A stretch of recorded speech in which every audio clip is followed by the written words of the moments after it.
Hey, good morning everybody. This is John again from Volkswagen Planet, and today we're back on the car. So today we're going to work on the 1972 Super Beetle. This is project video 9 in the ongoing series. Today we're going to be dealing with fuse 5. So if you count from on the screen, it'll be left to right. It'll be 1, 2, 3, which is going to be this white wire right here. That's a 14 gauge wire, and that goes into the darker of the gray wiring looms. It comes straight up. It comes into this harness right here. It breaks off. I should say breaks off. It just continues as a full solid wire. It comes up inside there, inside that little rubber grommet. As we come out here, it goes to the left front headlight.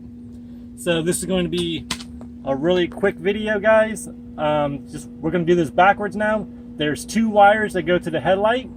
If you recall or want to watch the previous videos, I think it's fuse number 3, and it's going to be either a yellow wire 14 gauge wire, or it's going to be a yellow with a black stripe wire, and it's going to come back out on the other side of the prongs. Wire is going to come through here. Let me focus in a little bit better. The wire comes in here.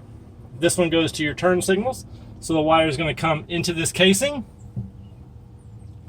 back up into where it goes into the other main harness, or what they call the front main harness. If you were to buy this separately, it goes in behind the hood hinge.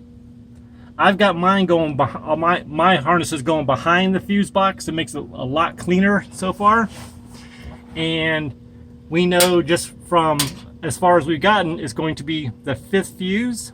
On the 5th fuse there, that's a 14 gauge wire, and that is the only wire that goes to that particular fuse on a 1972 Super Beetle. So, as always, I want to say thank you. Thumbs up, thumbs down, like, comment, subscribe, or don't. And as always, guys, the most important part of the video, God bless you, God bless your family, God bless our great nation, and we'll catch you on the next video. Take care, guys, and have a good day.